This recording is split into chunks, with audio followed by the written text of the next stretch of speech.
In this episode of the Ben Greenfield Life Podcast, the ugly truth about organic food, a common sleep drug that shrinks your brain. Do this to kill pain without meds, and a whole lot more.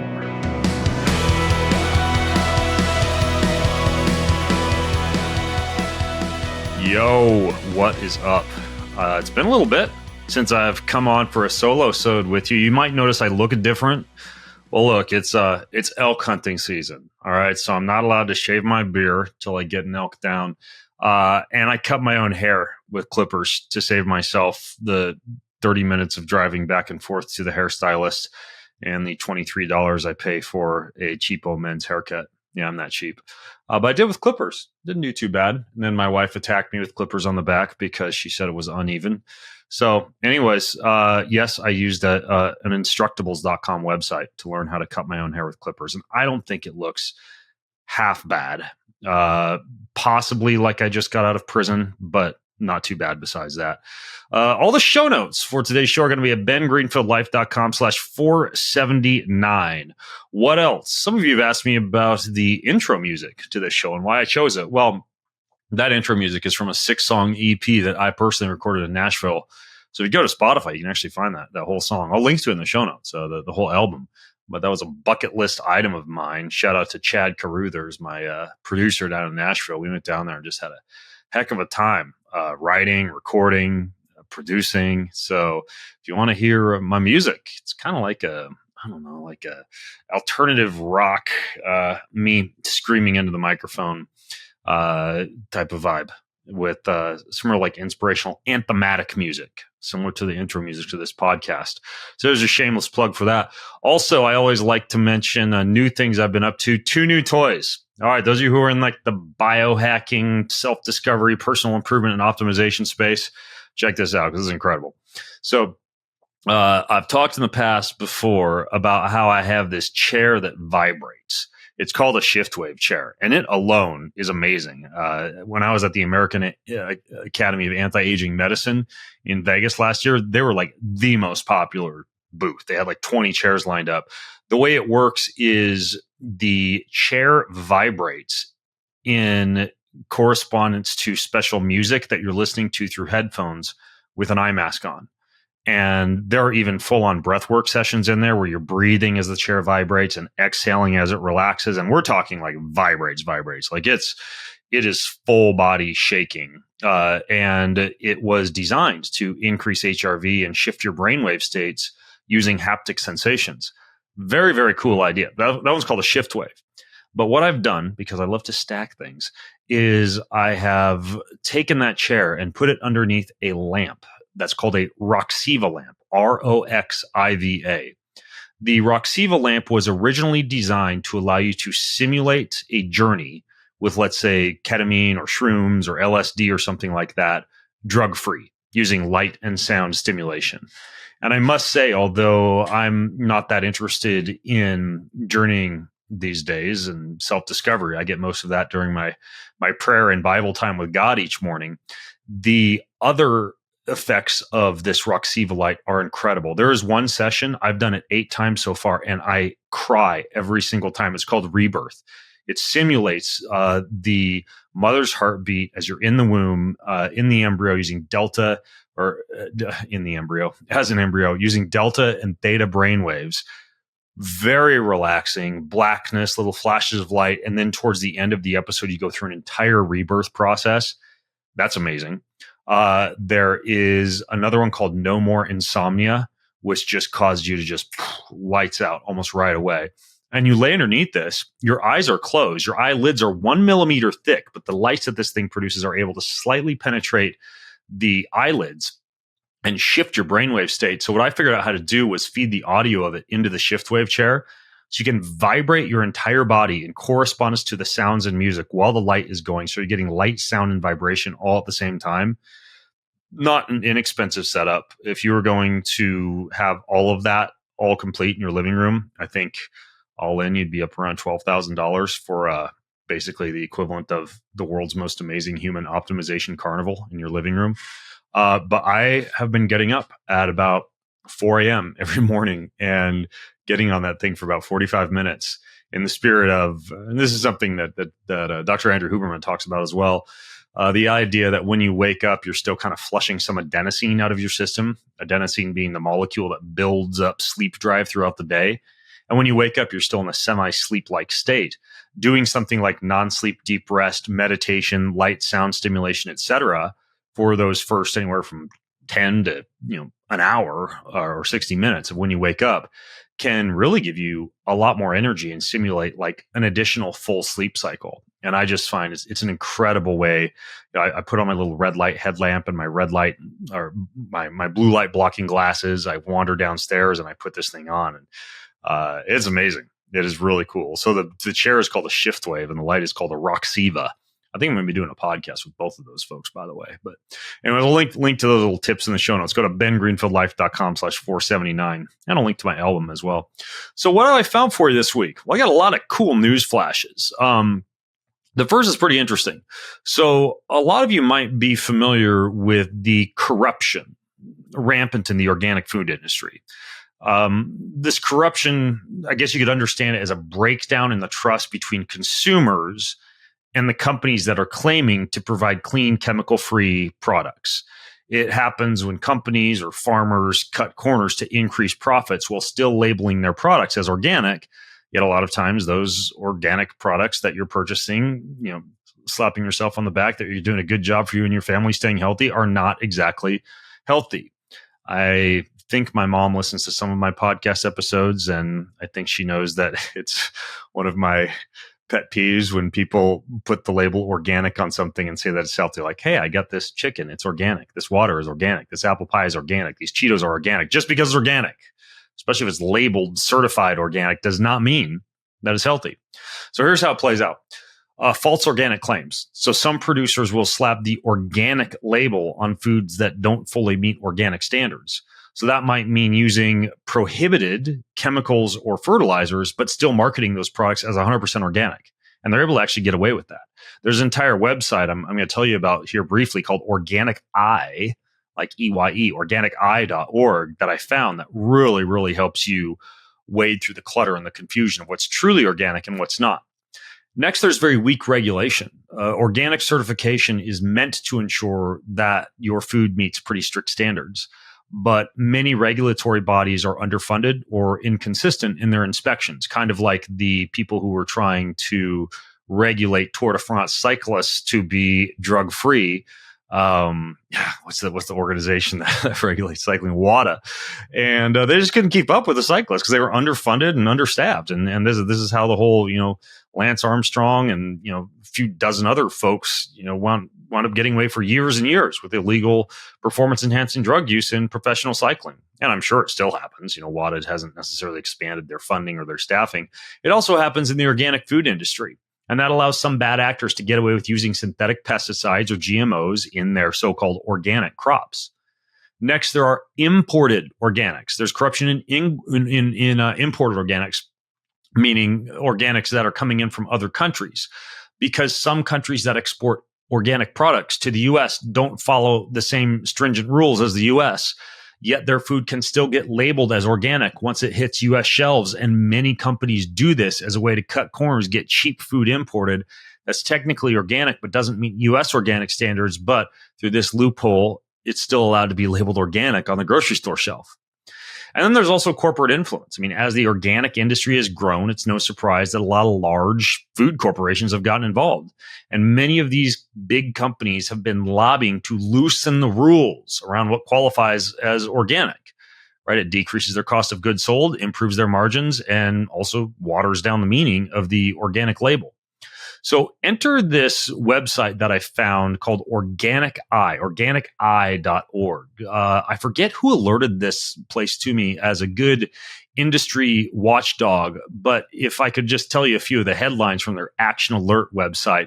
For example, diseased animals allowed in organic pet food.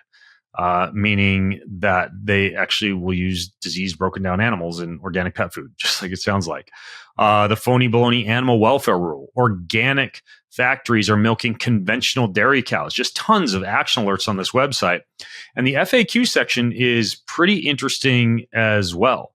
So, for example, I learned when it comes to using the word organic on a label, you can only use the word organic on your label if you're inspected annually and certified by a third party organization accredited by the USDA's National Organic Program.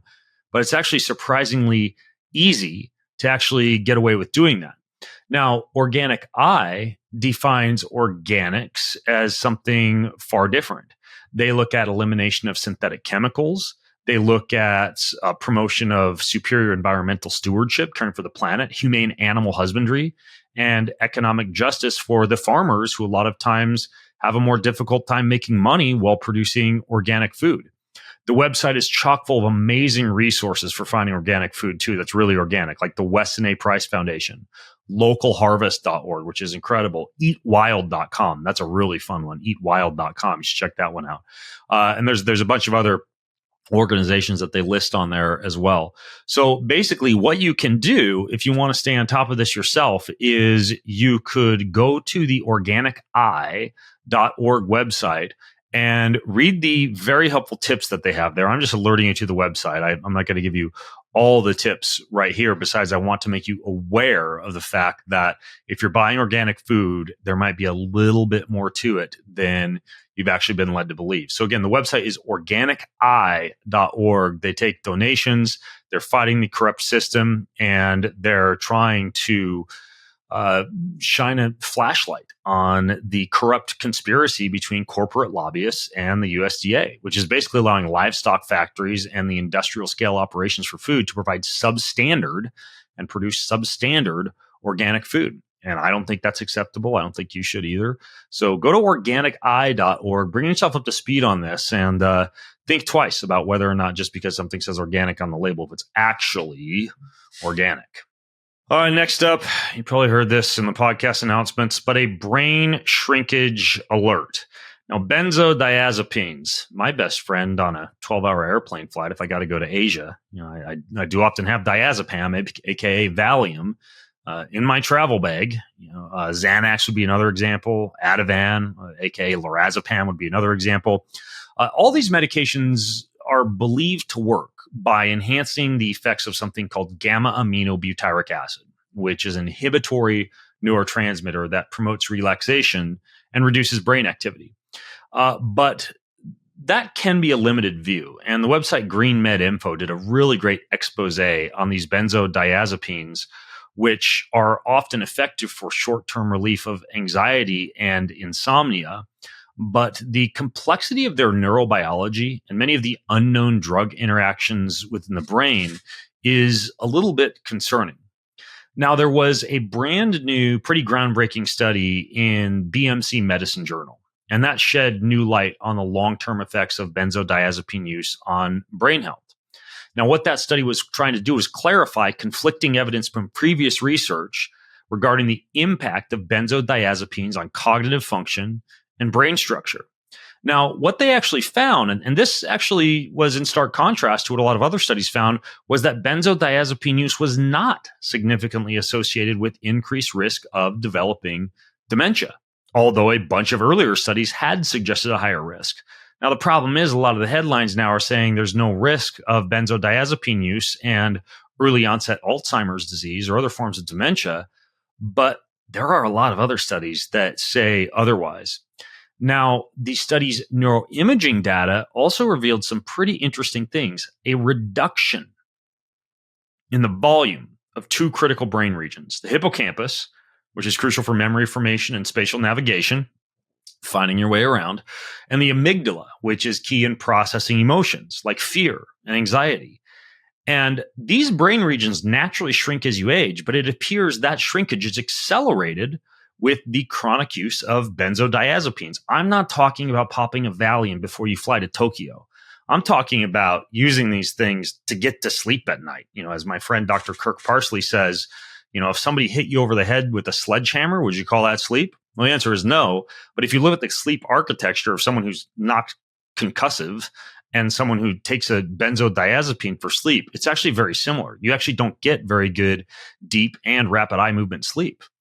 There are a lot of other, of course, long-term concerns of chronic benzodiazepine use, increased suicide risk, increased all-cause risk of mortality, hypertension and increased blood pressure, in children, delirium. So when you look at all of the other ways that you could fall asleep at night, if you have insomnia, you could look at cognitive behavioral therapy, probably one of the most well-researched therapies that can be used for anxiety, stress, and insomnia. Exercise, mindfulness-based stress reduction, the non-sleep deep rest protocol or yoga nidra that I talked about earlier. Many herbal supplements, right? Chamomile, passion flower, valerian. Other supplements such as melatonin. I use that quite a bit when I travel also. It's fantastic as an anti-inflammatory as well. So if you're on the Valium bandwagon, you may want to think twice about using it if you're using it chronically or any other benzodiazepine because of the concerns about brain shrinkage and the impact on sleep architecture. Not to mention, they make you constipated as heck. So if that's an issue for you, it's probably caused by use of benzodiazepines. So, and some people say, well, why not just, take a little bit of psyllium husk extract or do a coffee enema? Well, then you're shrinking your brain and addicted to enemas at the same time. Not something I recommend. So anyways, I'll link to that study at bengreenfieldlife.com/479. But if you or someone you know is on long-term benzodiazepine use, please know that it is linked to reduced brain volume. All right, on a brighter side, a new meta-analysis on tea. Now, I like tea. I've been drinking this stuff called Ashitaba tea. It's incredible. A lot of people ask me, I own a coffee company. It's called Kion. We make an incredible organic coffee, single estate farms, roasted in the USA. We got decaf, we got regular, we got medium, we got dark roast, we got light roast. But I drink coffee like maybe 3 days a week when I'm at home. When I travel, I average 1 to 2 cups a day because I'm just like outside of my normal sleep habits and circadian rhythms when I travel. But at home, I mix it up. I do coffee tea some days. I do mushroom tea some days. I do herbal tea some days. I've really been getting into this Ashitaba tea. It's Ashitaba is a source of natural ketones called chalcones. It also supports metabolic function and detoxification, has anti-inflammatory activities. It acts to reverse excessive cell growth. So it's got a little bit of a zombie cell deactivating type of compound in it. You might be familiar with the idea of the senolytics. Well, Ashitaba is a natural senolytic, and it's a liver cleanse. And the Thomas Cowan's vegetable powders, where I get a lot of my vegetable powders, they have this Ashitaba tea. Ashitaba is arguably one of the most nutritionally dense superfoods on the planet. I would put it right up there with Tulsi tea as another one that's really, really fantastic. And Cowan's grows this stuff, and it's incredible. It tastes. I had a cup this morning. I blended it up with a little bit of salt and vanilla stevia. But anyways, this recent meta-analysis of 38 data sets, almost 2 million people were included in this meta-analysis, and they found tea consumption to reduce all-cause mortality, specifically from cardiovascular disease and cancer. But the people who were drinking 1.5 to 2 cups a day of tea, this is probably because of all the polyphenols and the theaflavins and the flavonoids and phytochemicals in tea, all of them had lower, well, not all of them, but there was a significant number of people at a lower all-cause risk of mortality compared to those who drink no tea. So what do I drink? Well, I use that Thomas Cowan's Ashitaba tea. There's 3 different teas in my pantry. Another company I've had on the podcast before, Kauai Pharmacy, they make a Tulsi tea that I love. They have a whole bunch of different herbal teas, but Tulsi is specifically good as an adaptogen. Helps to quell adrenal stress without putting you to sleep. So when you jump into your email inbox in the morning and you're sipping a cup of Tulsi tea versus a cortisol activating, potentially jitteriness producing cup of coffee, the Tulsi tea wins out, in my opinion. And I have a whole podcast with the good folks at Kauai Pharmacy about all the other benefits of Tulsi. I've been to the pharmacy. It's a little 2-acre farm. They grow amazing teas, potions, tinctures, powders. But Tulsi tea is one that I've really been getting into as well. So that'll be another option. The last tea that I have is called Peak Tea. Peak tea. So peak tea is like a powdered tea. It's very, very useful when you travel. They use a cold extraction technology to extract and preserve a lot of the phytonutrients in tea and to make them arguably even more bioavailable. Then they triple toxin screen everything for purity and bioavailability. And they use what's called full spectrum isolate synthesis in their teas. I realize this sounds very scientific, like the tea that went to Mars, but they synthesize the most bioactive isolates with payloads of essential nutrients to get into your cells. That's called Peak tea, Pique. And they have a bunch of fantastic samples, but they specifically started off their teas to support fasting. I'm not big into fasting. I like to eat after I have my tea. But anyways, the Peak tea would be another one. So 3 teas that I have in my pantry: the Peak tea, the Kauai tea, and the Cowan's tea.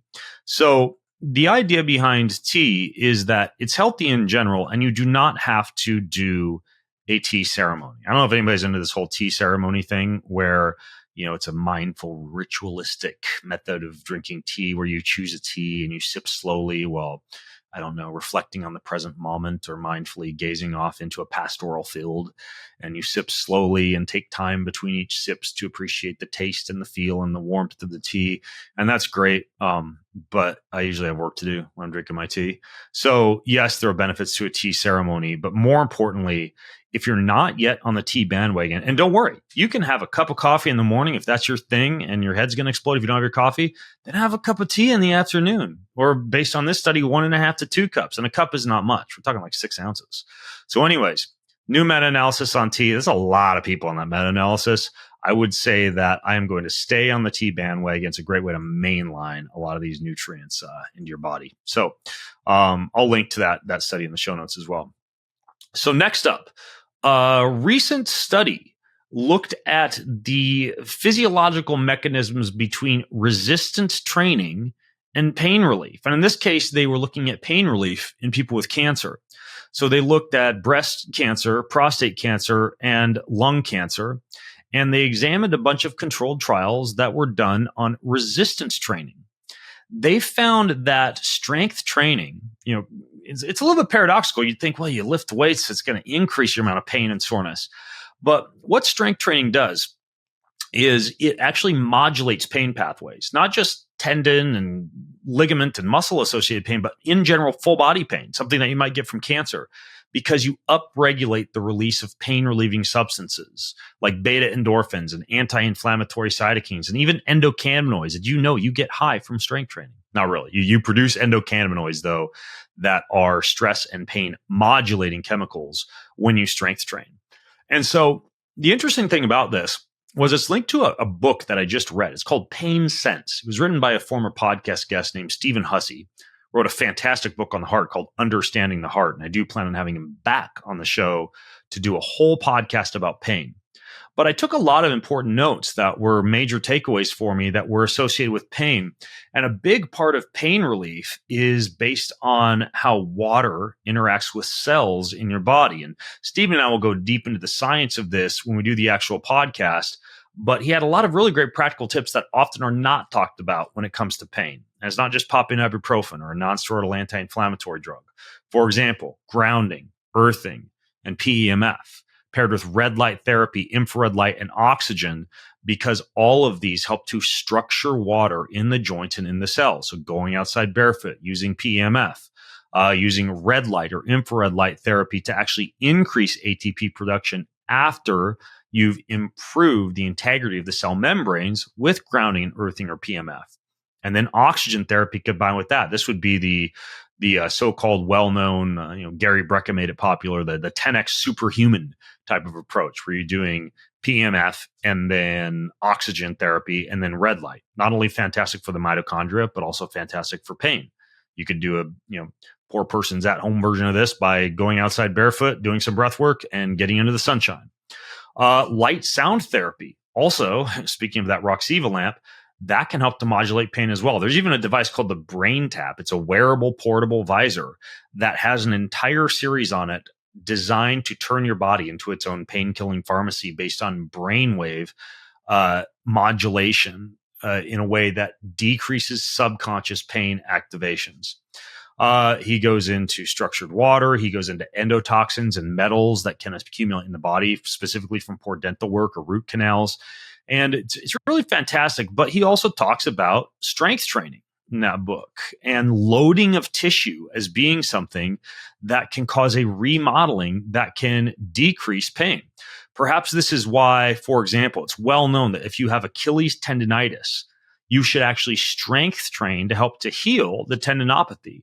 Because when you lay down a load on a tendon, then what you get is better vascularization and a remodeling of the injured tissue in such a fashion that it realigns. And we're not talking about heavy strength training, but light strength training, stretching and loading an injured body part, especially if it's a pain-free form of movement, can be fantastic for decreasing pain, not just due to that loading effect, but also back to this study that I was citing earlier, because of the release of pain-relieving substances like beta endorphins, anti-inflammatory cytokines, and endocannabinoids. So if you're injured, let's say you have a knee injury, get into the gym or start to work out, but do things that don't aggravate the knee, right? Push-ups, overhead press, pull-ups, pull-downs, etc. That alone can help with the pain from the knee, and then do mild to light loading of the knee. It's a big part of Ben Patrick's knees over toes program, right? Paradoxically, you're loading the joint in such a manner that increases the collagenous and tendon stiffness within the joint and allows for better mobility, better strength, better support, and less pain over time. I actually keep Ben Patrick's book ever since I interviewed him. I keep his book, ATG for Life, out in my gym, and I still try and sprinkle in movements from that program on a regular basis. And I think my knees have really thanked me for it. So anyways, it is interesting that strength training can be used as pain relief. Now, next up, I want to address, and this is again based on a study that I recently came across, the idea that people are saying not to take vitamin C after you work out because it will blunt your gains or inhibit the so-called hormetic response to exercise. Now, there's a few things you need to know about this. First of all, it's not entirely true. Okay. It's not entirely true that you're not supposed to take vitamin C after workout because it will blunt your ability to be able to respond to that workout. First of all, almost all the studies that have shown this to be true have used mega doses of vitamin C, in excess of 6 grams of vitamin C. That's a lot. That's a lot more than you're getting from blueberries or the average vitamin C supplement, and or combined it with massive amounts of vitamin E. And so if you're just taking a sane dose of vitamin C post-workout, or it's in your, your athletic greens or antioxidant or whatever it is you're taking vitamin C with, then it's really not a big deal unless it's mega dosed or combined with a bunch of vitamin E. Now, it's interesting because vitamin E is a little bit different than vitamin C. Vitamin E can actually act as a pro-oxidant or an antioxidant, meaning vitamin E can scavenge free radicals and inhibit the formation of something called protein kinase C, and that's how it acts as an antioxidant. But it can also act as a pro-oxidant, particularly if a person is under mild oxidative stress, which you would be after exercise. So the idea of taking vitamin C and vitamin E at the same time, again, even that's not an issue if it's immediately post-exercise when you're already under a lot of oxidative stress, as long as you're not using mega doses of it. So when you look at a lot of these studies that have shown that taking antioxidants after a workout will blunt the hormetic responses to a workout, you have to look at the methodology of the actual studies. Almost all of them employed untrained or recreationally trained individuals. Okay. So that's important because most of the people taking antioxidant supplements are actually, they're in the studies, at least, they're not well trained or professional athletes. Now, extremely strenuous bouts of exercise do not result in the same amount of oxidative stress in very trained individuals. And this is probably because participation in a regular exercise program is associated with a chronic upregulation in your own antioxidant defenses, which allows you to be protected against a lot of the exercise-induced increase in free radicals. So this means that it's possible that the negative effects of antioxidant supplementation on performance of well-trained individuals is going to be pretty minuscule because you've already got a lot of your own endogenous antioxidants that you're producing. And in addition, none of the pertinent studies on antioxidant supplements even looked at females. And that's an important limitation, considering that there is a lower amount of exercise-induced lipid peroxidation produced in females in response to exercise as a result of their elevated estrogen levels. So not only do females respond differently to antioxidants post-exercise, but so do trained individuals. So I realize that's a lot, but what's the big takeaway story here? So first of all, let's say you have antioxidants in your smoothie. Your favorite smoothie bar has vitamin C or even vitamin E in the compound or in the smoothie. You don't have to worry unless there are mega doses of vitamin C in there, like 6+ grams, and huge doses of vitamin E. Furthermore, if you're female or a very trained individual, you have to worry even less when it comes to the so-called blunting response of taking in antioxidants. I would say if you're an untrained individual using a whole bunch of antioxidants post-workout, that would be a situation in which you may be limiting your response to the workout just a little bit. But, in the past, I've said, well, don't take antioxidants after workout. Turns out you're not supposed to take a whole bunch of antioxidants after workout. And then finally, I came across another study while I was looking into this research showing that when you take vitamin C after workout, it can prevent excess lipid peroxidation and muscle damage, but has no effect on inflammatory markers. Therefore, it's not going to blunt the beneficial inflammatory response to exercise. So ultimately, the whole don't take antioxidants after workout thing, you don't have to worry about it as much as a lot of people are actually worrying about it. You have to be inspecting the label of everything, making sure that you're not taking antioxidants. Just don't megadose with them is basically the idea. And if you're combining vitamin C and vitamin E, take a little bit less of both. Don't take a whole bunch, and at least give yourself 2 to 4 hours post-workout for you to be able to mount that inflammatory response. All right, next up, as you notice, I've been growing a mustache, growing a beard. If you're watching the video version on YouTube or at bengreenfieldlife.com/479. It's made my nightly mouth taping protocol a little bit more difficult. I had to use this stuff called hostage tape. It's incredible. It actually allows you to keep tape on a hairy face. But what's interesting is ever since I started mouth taping, I wake up less at night to pee. And many people report the same thing. They're like, I put mouth tape on, I fell asleep at 10 p.m. and I just woke up at 5:30 a.m. and I hadn't gotten up to pee. Well, here's why this actually works. So nighttime or nocturnal urination is called, appropriate enough, nocturia, nocturnal urination, the regular urge to get up and urinate at night. It can be caused by a lot of things, but sleep apnea is specifically one of the things that is associated with that.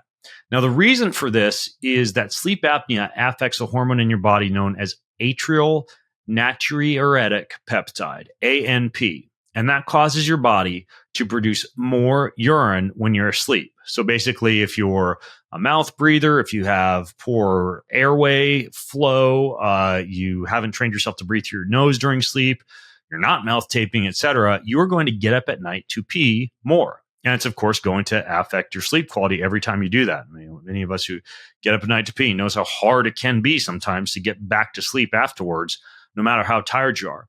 So it turns out that this link between sleep apnea and nocturia is something that could be addressed through the process of mouth taping. And this is not based on any studies. This is just something that I wanted to report, kind of like mixing the light sound machine with vibration, as something that's pretty cool that I've discovered lately that seems to work. And I just now drew the corollary between that because I realized, well, hey, I'm getting better airway flow. So I am producing less ANP, the atrial natriuretic peptide, and therefore I'm getting up less to pee more because I'm breathing through my nose, and I'm breathing through my nose because I'm mouth taping. So anyways, if you haven't yet gotten on the mouth taping bandwagon, it's very simple. I just keep a strip of tape next to the bed. The stuff I use is hostage tape. There's another brand called Somnifix that's really good. It feels kind of weird right at first. You want to do it, of course, when you're done talking, especially if you have a significant other in bed, because you're going to sound like Kenny from South Park. And then you just fall asleep and you very gently take it off in the morning. Trust me, very gently, especially if you're using that hostage tape stuff, because it is aptly named. It sticks to your face really well. I kind of smooth it down for about 15 seconds on each side and just fall asleep. And it works amazingly for improving sleep quality. So check it out. Mouth taping, especially if you've been getting up at night to pee, and it might actually fix that. So I realized that was a whirlwind of somewhat shorter podcast episode today. I know I got through everything I wanted to tell you pretty quickly there, But all the show notes are going to be at bengreenfieldlife.com/479, including the calendar of the different events I'll be at across the globe, links to everything I talked about, from organiceye.org to the Roxiva and the shiftwave lamps to some of these studies that I've discussed, to the mouth tape. I'll put it all in there. bengreenfieldlife.com/479. Leave your questions, comments, and feedbacks. I read them all. You can even let me know if you like these quick and dirty shows that just get you through a whole bunch of interesting practical tips in a short period of time. I know I talk really fast at times. It's just all that mouth taping at night makes me really blabber as soon as I rip that tape off in the morning. But anyways, thanks for listening in. I'm Ben Greenfield. Have an incredible week. Do you want free access to comprehensive show notes, my weekly roundup newsletter, cutting edge research and articles, top recommendations from me for everything that you need to hack your life, and a whole lot more? Check out bengreenfieldlife.com. It's all there. bengreenfieldlife.com. See you over there. Most of you who listen don't subscribe, like, or rate this show. If you're one of those people who do, then huge thank you. But here's why it's important to subscribe, like, and or rate this show. If you do that, that means we get more eyeballs. We get higher rankings. And the bigger the Ben Greenfield Life show gets, the bigger and better the guests get, and the better the content I'm able to deliver to you. So hit subscribe, leave a ranking, leave a review if you got a little extra time. It means way more than you might think. Thank you so much.